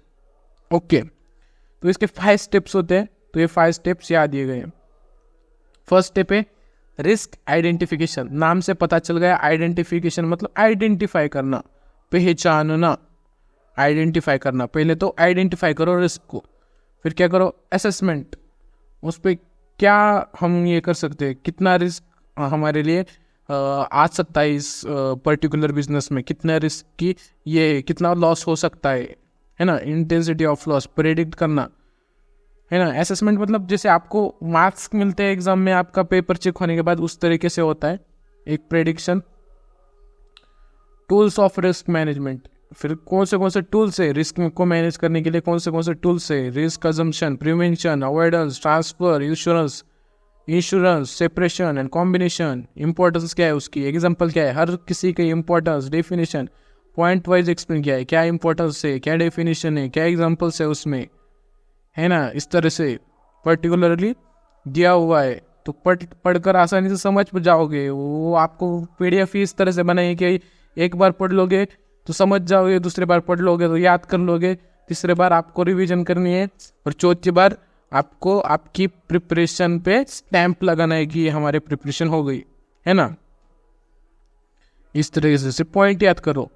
तो थर्ड था tools of risk management, fourth है इम्प्लीमेंटेशन करो उस पर, फिर 5 है इवेल्यूशन करो। इवेल्यूशन मतलब इवेल्यूशन का मतलब तो सबको मालूम होगा, है ना, कितना तुमने असेसमेंट कितने अच्छे से किया, उस पर कितना रिजल्ट क्या आ रहा है, रिस्क में कितने हद तक आपने रिस्क को मैनेज किया।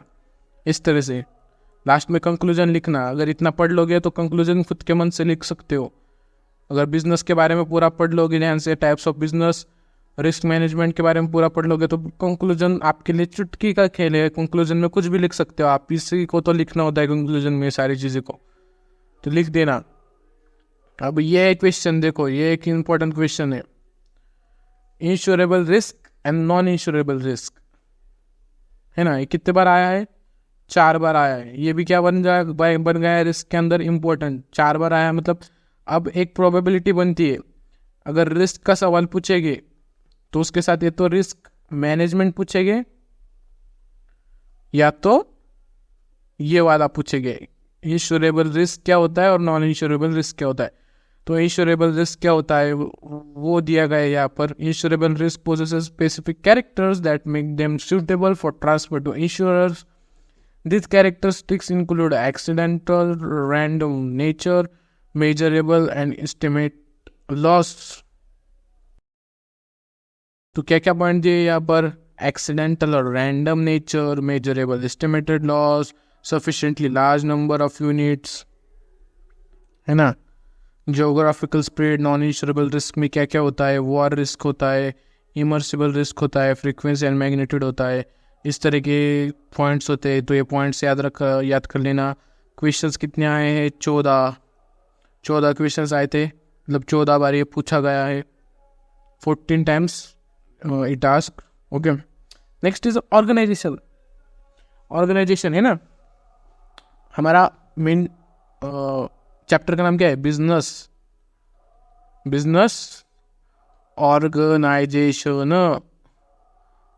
ऑर्गेनाइजेशन। ओके, हमारे सिलेबस इसका सब्जेक्ट का नाम ही बिजनेस ऑर्गेनाइजेशन है। तो ऑर्गेनाइजेशन ऑफ बिजनेस, किस तरीके के ऑर्गेनाइजेशंस होते हैं बिजनेस में? तो 5 तरीके के ऑर्गेनाइजेशंस होते हैं, मेनली बोल सकते हो 4 तरीके के ऑर्गेनाइजेशंस होते हैं। एक होता है सोल प्रोप्राइटरशिप, एक होता है पार्टनरशिप, तीसरा होता है कंपनी और चौथा होता है कोऑपरेटिव। इस तरह के 4 तरीके के होते हैं, 1 2 3 4। ओके, तो एक चार्ट है, ये जो चार्ट दिया गया है आपके सामने, जो दिख रहा है आपको, ये चार्ट है ना, इसको रट लो भाई साहब। इससे वो आप ऊपर की सारी चीज़ें कर लोगे। और ये मैंने आपको एक ये दिया था, ये टेबल है, वो चार्ट ऊपर एक डायग्राम दी थी, उसमें जो डेफिनेशंस दी थी उसके नीचे, वो डेफिनेशंस प्लस ये वाला चार्ट और वो वाला डायग्राम, ये 3 चीज़ें कर लोगे। बस 3 चीज़ें करनी है, 3, डेफिनेशन, चार्ट और ये टेबल, है ना, चार्ट और टेबल। इससे क्या आप गारंटीड पास हो जाओगे। लेकिन ये पूरी पीडीएफ पढ़ लेना अच्छे मार्क्स के लिए, बोल नहीं सकते कि क्या आ जाए, लेकिन आप में एक क्वालिटी होनी चाहिए। उसके लिए आप में क्या क्वालिटी होनी चाहिए कि जो ये कंसेप्ट मैंने, ये जो डेफिनेशंस होगी या ये जो टेबल है, इतना ब्रीफ में नहीं है। इसमें आपको कितनी 3 लाइनें, 5 लाइनें, आधा पेज लाइन, इतना इसमें दिया हुआ है। ये रट लोगे तो उसका आंसर आपको 1-2 पेज में एक्सपांड करते आना चाहिए, ब्रीफली लिखकर, पॉइंट वाइज। ओके, तो इतनी स्टेबिलिटी है तुम में, ये टॉपर्स के लिए बोल रहा हूँ, इतनी स्टेबिलिटी है तुम में, तो भाई इतना करके जाओगे तो भी पास हो जाओगे। ये सिर्फ फैक्ट बता रहा था, वैसा कुछ इतना ये नहीं है, लेकिन ये बहुत ही ज़्यादा इंपॉर्टेंट टेबल है, ज़रूर याद करना, है ना। तो याद दिया गया है बेसिक कंपैरिजन, इसका डिफरेंस पूछेंगे तो भी बता सकोगे, अगर एक्सप्लेनेशन पूछेंगे तो भी बता सकोगे, कुछ भी पूछेंगे तो बता सकोगे कि ऑर्गेनाइजेशन में क्या क्या होता है। तो फॉर्मेशन किस तरह से होती है वो दिया गया है, रेगुलेशंस क्या है वो दिया गया है, मेंबरशिप किस तरीके से होती है वो दिया गया है, कैपिटल कितनी लगती है, मैनेजमेंट किस तरह से होता है, एक्सपर्टीज क्या होती है, कितनी लगती है, ओनर लायबिलिटी क्या होती है, बेसिक ऑफ प्रॉफिट शेयरिंग क्या होता है, हर किसी में ये 4 में, ओनरशिप ट्रांसफर क्या होता है, बिजनेस स्टेबिलिटी क्या होता है, बिजनेस सीक्रेट्स क्या होते हैं, स्टेट रेगुलेशंस क्या होते हैं, टैक्स लायबिलिटी क्या होती है, फ्लेक्सिबिलिटी क्या होती है, ये 4 में, ऑडिटिंग ऑफ अकाउंट्स क्या होता है, वाइंडिंग अप क्या होता है, ये सब है ना, एक ही चार्ट में दिया हुआ है, इसलिए पढ़ लो। अब मैं तो एक एक्सप्लेन नहीं करूँगा क्योंकि अभी से मेरा गला दुख रहा है, मैं आपको एक ओवरलुक आइडिया देता हूँ। इसमें ईजीएस्ट नंबर होता है, ये भी ईजी होता है, डिफ़िकल्ट होता है, ये क्वाइट डिफ़िकल्ट होता है, फ्यू लीगल फॉर्मेलिटीज होती हैं। आपको एक चीज़ बताता हूँ,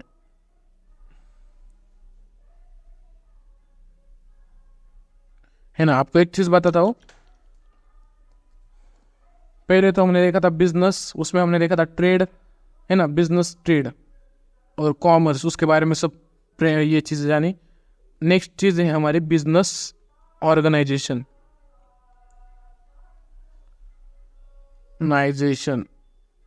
अब ये बिजनेस ऑर्गेनाइजेशन में इसमें 4 कंपोनेंट्स होते हैं, 4 चीज़ें होती है। एक होता है सोल प्रोप्राइटर,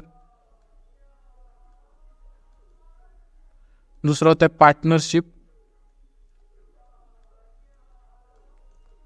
तीसरी होती है कंपनी, चौथा होता है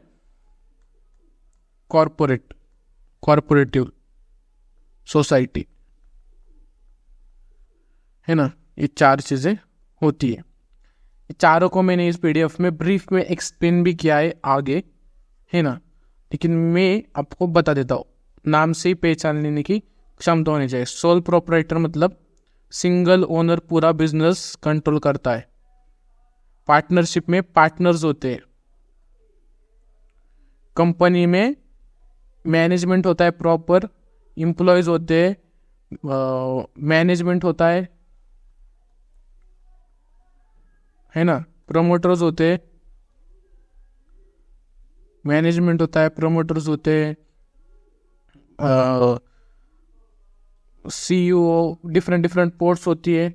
इस तरह से ह्यूज कॉम्प्लेक्स होता है। कोऑपरेटिव सोसाइटी में कोई काम नहीं करता, लेकिन कुछ लोगों का जो एक ग्रुप होता है, उन ग्रुप का उसमें पैसा लगा हुआ होता है। या तो कुछ लोग एम्प्लॉय होते हैं या कुछ लोग एम्प्लॉय भी नहीं होते, सिर्फ और सिर्फ पैसा इन्वेस्ट होता है ना। और ओनर कोई और होता है उसमें।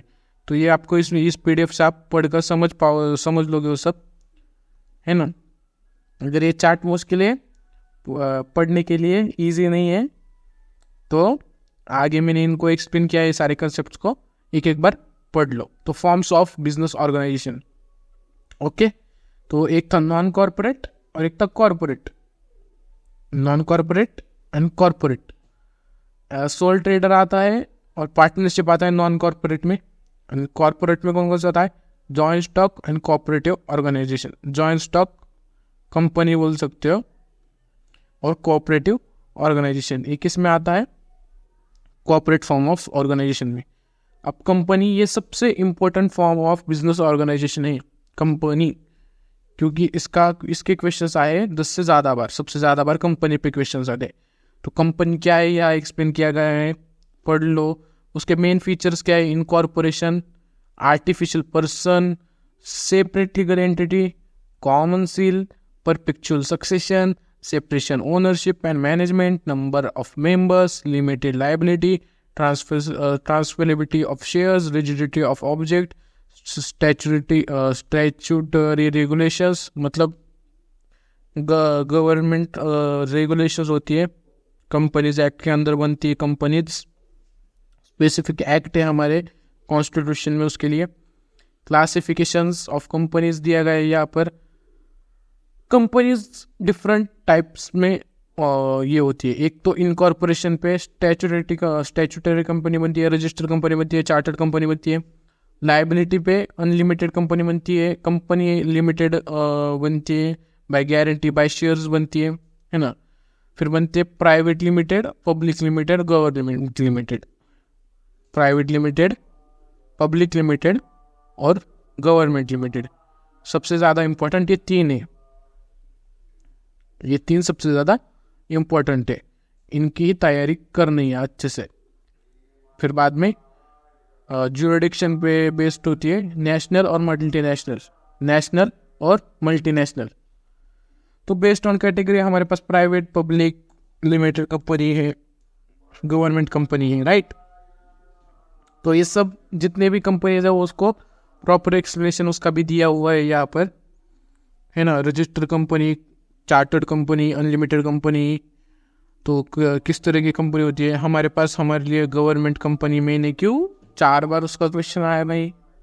4 बार नहीं आया है, 5 बार आया है, या कुछ तो भी टेक्निकल एरर है इसलिए 4 बार है, 5 बार आया है, 6 बार आया है government company question. National company, multinational company इतनी इंपॉर्टेंस नहीं लगती। कौन सी कंपनी ज़्यादा इंपॉर्टेंस रखती है? Public limited company, private limited company और गवर्नमेंट कंपनी।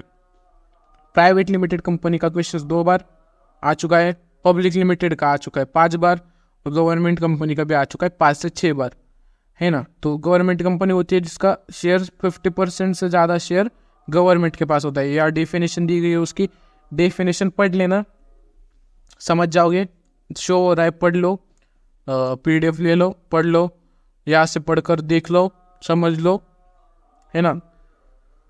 गवर्नमेंट कंपनी क्या है या ब्रीफ में एक्सप्लेन किया है, क्योंकि इंपॉर्टेंट है, 4 बार आया है इसलिए इंपॉर्टेंट है, इसलिए गवर्नमेंट कंपनी को अलग से एक्सप्लेन किया है। Why does the government company participate in business, ये क्वेश्चन 3 बार पूछा गया है। पार्टिसिपेट क्यों करती है गवर्नमेंट कंपनी बिजनेस में, ये अलग से कॉन्सेप्ट है बुक में, लेकिन मैंने कंबाइन कर दिया इसी के अंडर कि गवर्नमेंट क्यों पार्टिसिपेट करती है बिजनेस के अंदर। तो basic reason, economic independence, lack of private initiative,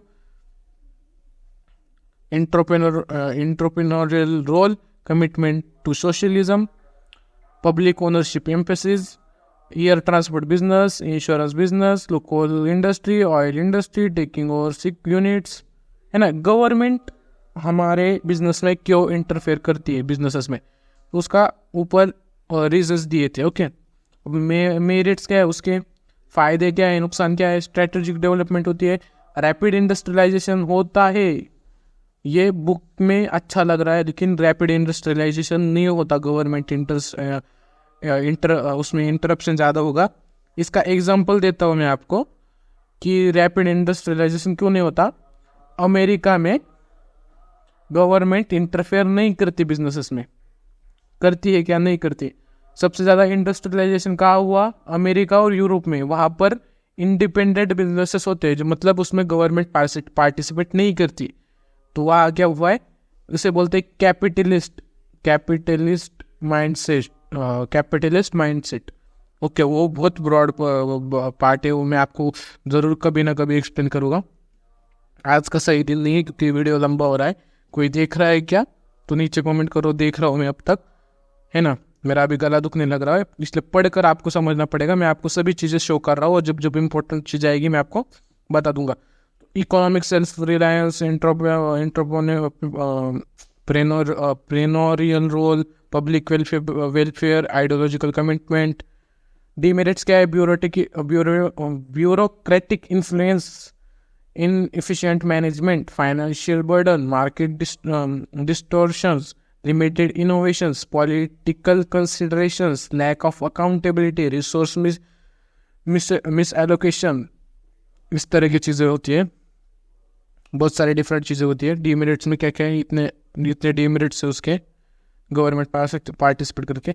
लेकिन इंडिया में क्यों है जानते हो आप, कैपिटलिस्ट क्यों नहीं है, सोशलिस्ट इकोनॉमी है हमारी, क्योंकि हम पहले, हमारी माइंडसेट ये है कि हम पहले सोशली जो बैकवर्ड क्लासेस हैं उनको इम्प्रूव करें, पहले हमारी सोसाइटी को इम्प्रूव करें, फिर हम अर्निंग पे ज़्यादा फोकस करें।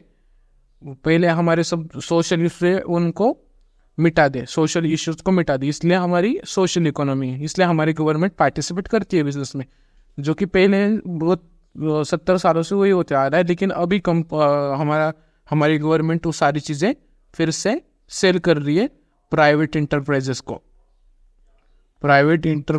सेल कर रही है। अभी इंटरप्राइज क्या होता है ये भी आगे देखेंगे, क्योंकि इंटरप्राइज खुद में एक इम्पोर्टेंट फैक्टर है। ओके, इंटरप्राइज कंपनी से इंटरप्राइज क्यों अलग होता है ये भी हम आगे देखेंगे। तो उसके रिलेटेड इंपॉर्टेंट क्वेश्चंस दिए गए हैं। तो कितने क्वेश्चंस है, 12 क्वेश्चंस हैं, राइट। तो 10 से ज़्यादा बार आ चुका है ये, तो आने के चांसेस भी ज़्यादा है। तो नेक्स्ट है पार्टनरशिप फॉर्म ऑफ ऑर्गेनाइजेशन, पढ़ लो क्या लिखा है यहाँ पर, डेफिनेशन दी है या क्या दिया है। तो इसमें मेन फीचर्स क्या है, plurality of persons, contractual relationship, agreement होता है ना भाई, एग्रीमेंट होता है इसलिए कॉन्ट्रेक्चुअल रिलेशनशिप, प्रॉफिट शेयरिंग होती है ना। तो ये मेन फीचर है। एग्जिस्टेंस ऑफ बिजनेस होता है, प्रिंसिपल एजेंट रिलेशनशिप होता है, अनलिमिटेड लाइबिलिटी होती है, गुड फेथ हॉनेस्टी होती है, कितनी चीज़ें होती है वो यहाँ पर दी गई है, पढ़ लो ध्यान से। क्लासिफिकेशन किया गया है पार्टनर्स का, कौन को किस तरह के पार्टनर्स होते हैं। एक्टिव पार्टनर होता है, नॉमिनल पार्टनर होता है, पार्टनर इन प्रॉफिट होता है, पार्टनर इन स्टॉपल होता है, पार्टनर बाय होल्डिंग होता है, लिमिटेड पार्टनर होता है, जनरल पार्टनर होता है। किस तरह के पार्टनर होते हैं उनका एक्सप्लेनेशन भी उसके आगे दिया गया है, उससे समझ लोगे। मैंने क्या है साहब कोई भी अंधाधुन एक्सप्लेन नहीं किया है, बुक में से एक्सप्लेन किया है, तो कंसेप्ट समझ में आना चाहिए इजीली। ओके, तो क्लासिफिकेशन का यहाँ चार्ट दिया है, तो चार्ट्स हमें यूजफुल होते हैं इजीली अंडरस्टैंड करने के लिए कोई भी कंसेप्ट। ओके, इसलिए चार्ट भी दिए गए हैं प्रॉपरली इस पीडीएफ में। नेक्स्ट पार्टनरशिप डीड क्या होता है, इस पे एक क्वेश्चन आया था, इसलिए पार्टनरशिप डीड को भी ऐड किया है। उसके मेरिट्स क्या होते हैं, लिमिटेशंस क्या होते हैं, वो भी दिया गया है ना। पाँच बार आ चुके हैं इससे रिलेटेड क्वेश्चन।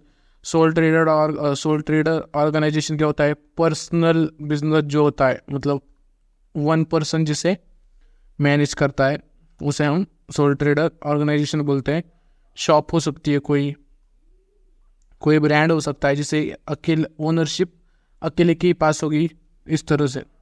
तो उसके मेरिट्स क्या है, लिमिटेशंस क्या है, वो दिया गया है। 3 ही बार पूछा गया है सोल ट्रेडर ऑर्गेनाइजेशन पे क्वेश्चन। नेक्स्ट है method of raising capital and finance. This is another point and another important point. Methods of raising finance and capital. Capital means money bro, money. Capital means money, raising money, raising funds, raising etcetera etcetera. तो इसको मैं simple एक ही word में explain कर देता हूँ। आप में से कितने लोगों ने शार्क टैंक देखा है, शार्क टैंक इंडिया देखा है या शार्क टैंक यूएस देखा है। तो उसमें क्या करते हैं, वो फंड रेज करते हैं, पैसे लेते हैं वो शार्क से, है ना। तो वो और कौन सी चीज़ें होती है, कैसे हम कैपिटल रेज करते हैं बिजनेस के लिए, वो यहाँ पर दिया गया है। Business organisation is a interesting subject and important subject. Okay, तो कैसे हम रेज कर सकते हैं फाइनेंस और कैपिटल, उसके मेथड्स दिए गए। तो importance of finance in business, उसका इम्पोर्टेंस क्या है, types of financial needs, long term capital क्या होता है, लॉन्ग टर्म कैपिटल क्या होता है, शॉर्ट टर्म कैपिटल क्या होता है ना। Long term capital used for financing fixed assets and permanent working capital typically required for more than 5 years। Okay, 5 साल से ज़्यादा इन्वेस्टमेंट्स जब आती है उसे हम लॉन्ग टर्म कैपिटल बोलते हैं। और शॉर्ट टर्म में डे टू डे एक्सपेंसेस के लिए जो कैपिटल यूज़ करते हैं उसे हम शॉर्ट टर्म बोलते हैं, सिंपल। अब फाइनेंशियल नीड्स या उसका चार्ट से उसे ये कहिए बेस्ड ऑन परफॉर्मेंस पे और बेस्ड ऑन पीरियड पे। इस पे है फिक्स्ड कैपिटल, वर्किंग कैपिटल। तो इसमें ये जो दिया गया है ना, इनका डिफरेंस दो बार पूछा गया है। लॉन्ग टर्म कैपिटल नहीं, इसका नहीं पूछा गया, इसका शायद 2 बार पूछा गया है। फिक्स्ड कैपिटल और वर्किंग कैपिटल का डिफरेंस बताओ। और इन्हें इस पे नोट लिखने या एक्सप्लेन करने बोला गया है, एक इसे 2 बार, इसे 2 बार, इस तरह से 2 बार एक्सप्लेन करो, 2 बार एक्सप्लेन करो, होगा इस तरह से। Capital structure, trading on equity, capital generating, gearing and capital structure, factors determining capital structure, इस तरह से optimal capital structure, method of raising capital, है ना, मेथड्स ऑफ रेजिंग कैपिटल्स। अब डिफरेंस पार्ट्स के लिए सोल प्रोप्राइटरशिप के लिए क्या करते हैं हम, कंपनीज में कैसे ये करते हैं, इस तरह से। शॉर्ट टर्म में कैसे कैपिटल को कैसे रेज करते हैं, रिटेंशन ऑफ प्रॉफिट्स कैसे होता है। शॉर्ट टर्म का capital, methods of raising short term capital याद दिया गया है, लेकिन कंपनीज में हम लॉन्ग टर्म कैपिटल और मीडियम टर्म कैपिटल का यूज़ करते हैं। तो वो कैसे होता है ये याद दिया गया। इश्यू ऑफ शेयर्स कैसे होते हैं, इश्यू ऑफ डिवेंचर्स कैसा होता है, लोन्स कैसे मिलते हैं, वो सब दिया गया है। तो इसमें एक पॉइंट है बैंक ओवरड्राफ्ट,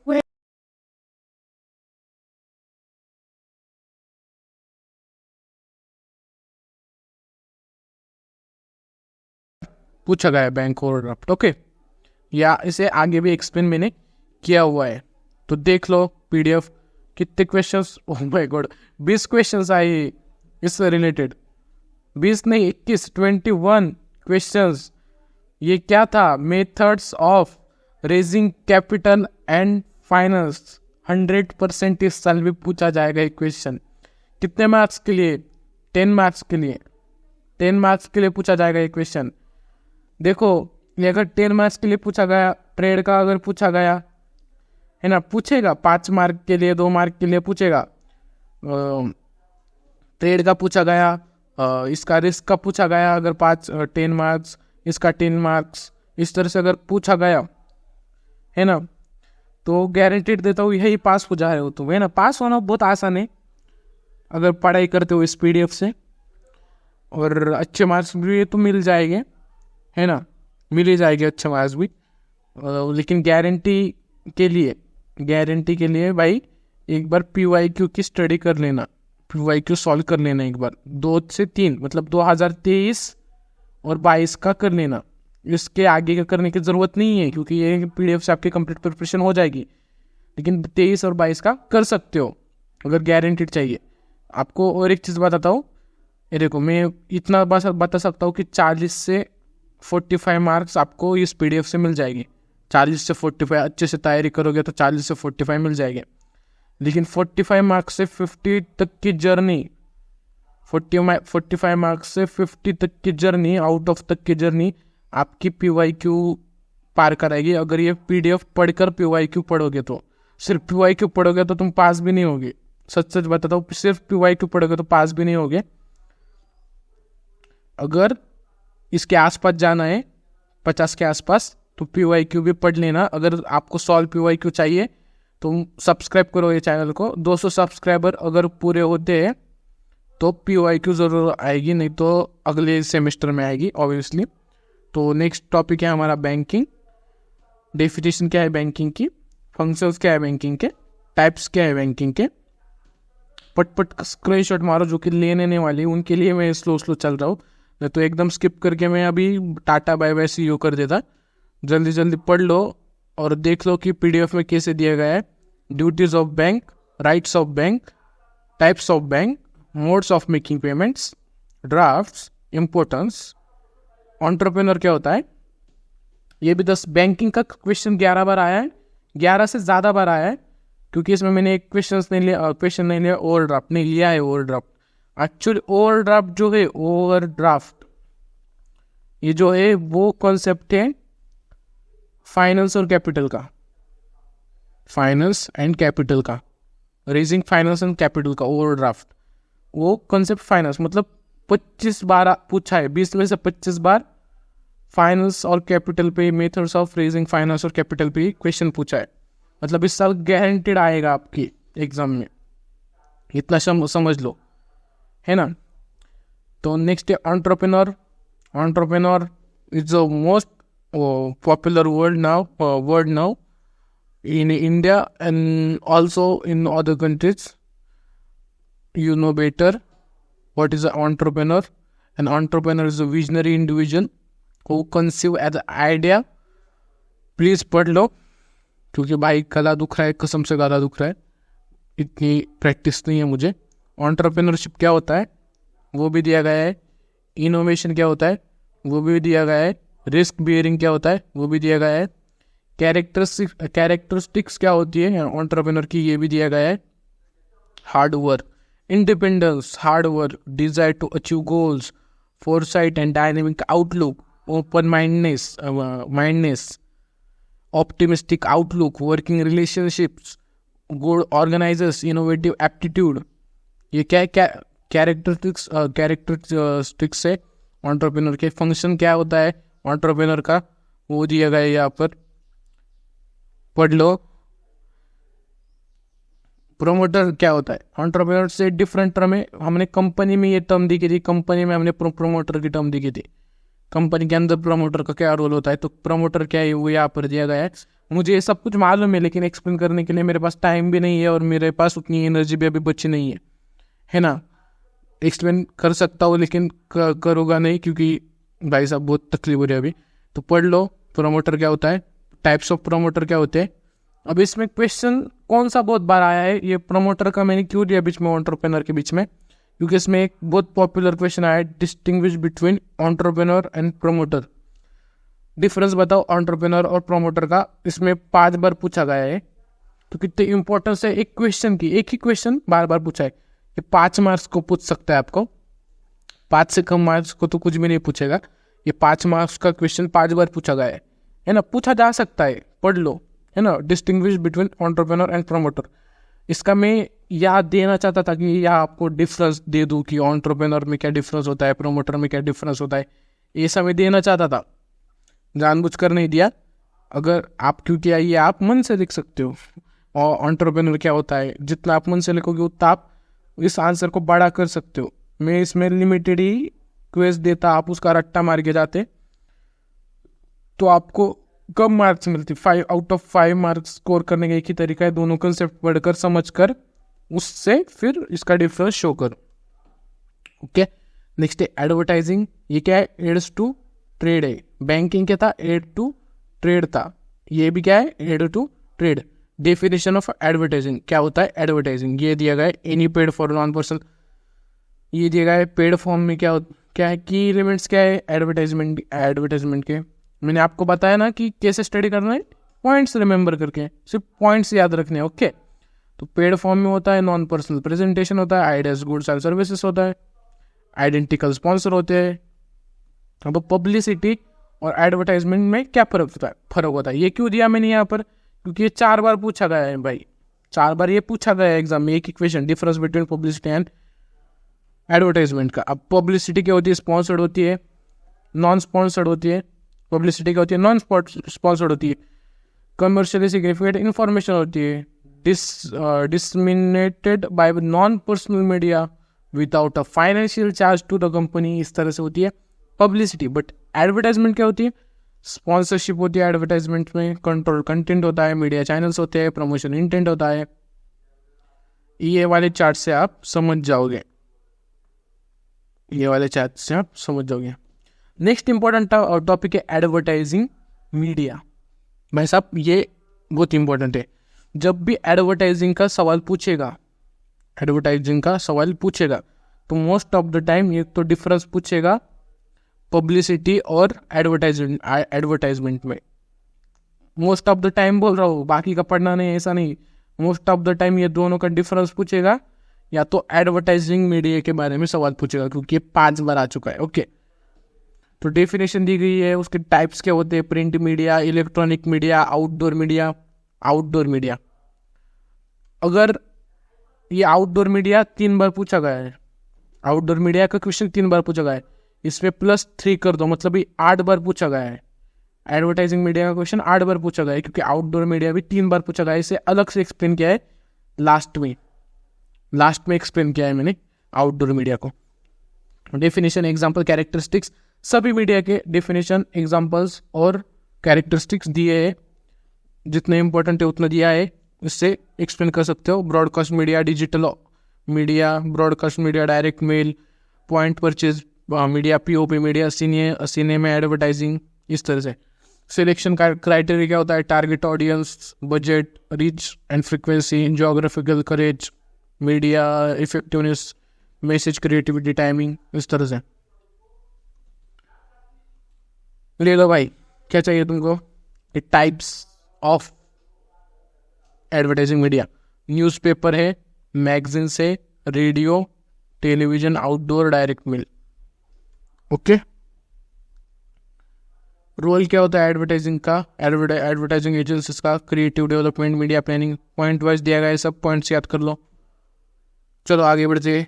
12 बार क्वेश्चन ये वाला और 5 बार ये वाला। 12 + 5 = 70।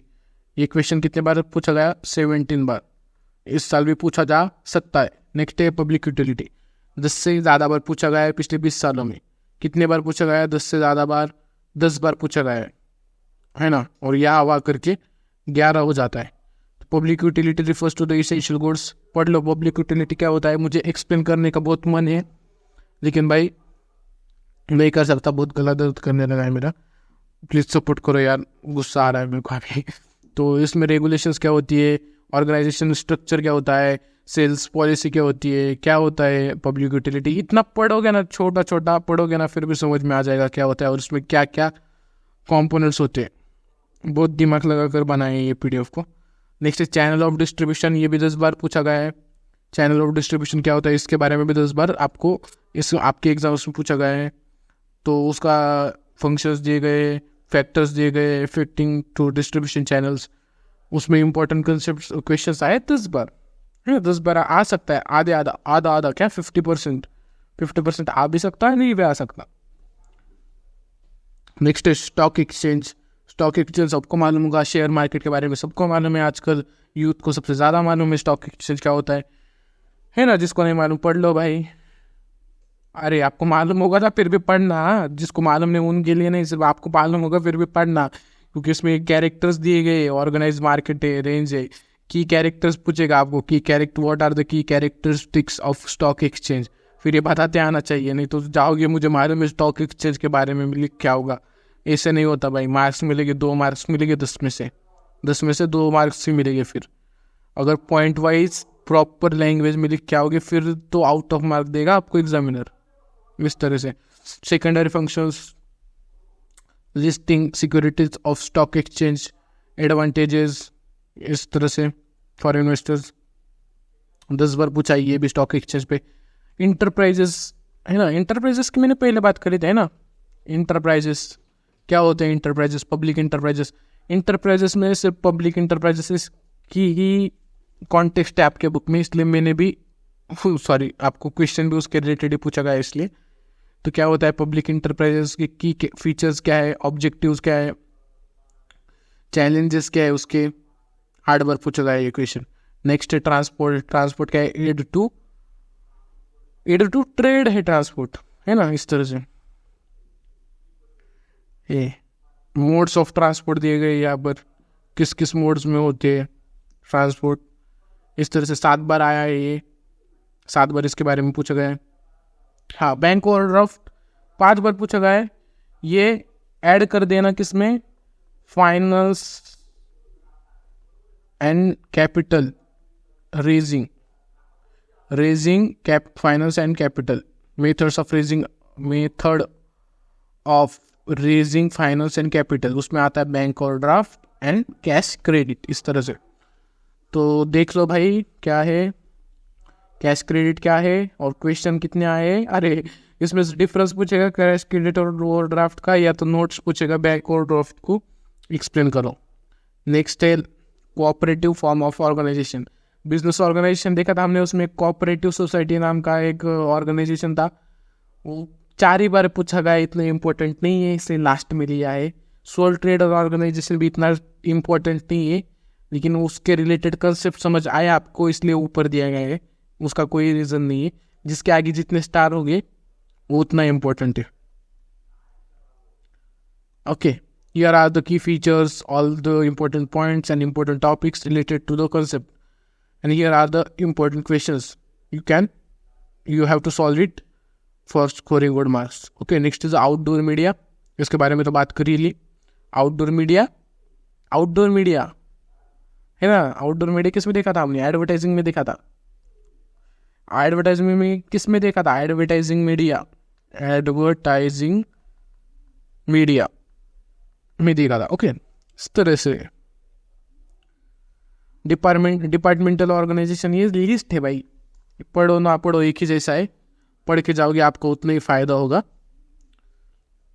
ओके, और खत्म हो गया हमारे PDF. Hope you like this PDF, find it helpful, you definitely good marks after studying this notes of important concept, and don't forget to solve the important questions given below the concept. ये जो नीचे important questions दिए गए हैं उसको solve करना मत भूलना, या इस तरह से जो इंपॉर्टेंट क्वेश्चंस दिए उन्हें सॉल्व करना मत भूलना। And thanks for watching this video, है ना, इतनी जल्दी नहीं। एक बात पॉइंट नोट कर लो कि भाई मुझे PYQ सॉल्व करना है, 2 PYQ सॉल्व करने हैं एटलीस्ट 2023 और 22 to score out of marks. Good marks तो आपका, अच्छे मार्क्स तो इससे मिले जाएंगे, आउट ऑफ मार्क्स स्कोर करने के लिए 2 PYQ सॉल्व कर लो एक्स्ट्रा में। What is next? हाँ, how to buy this PDF। Okay, what are the step? First step is पहले आपको कैसे मिलेगी ये PDF? व्हाट्सएप नंबर है ये मेरा, इस पे या तो डिस्क्रिप्शन में इसका लिंक दिया है, वहाँ पर क्लिक करो, मुझे मैसेज करो, I want eco 01 I am important concept notes. Okay, important concept, okay, PDF। Okay, payment करो। आपके लिए, सिर्फ आपके लिए ये PDF मैंने सिर्फ 39 रुपीज़ में अवेलेबल कराई है।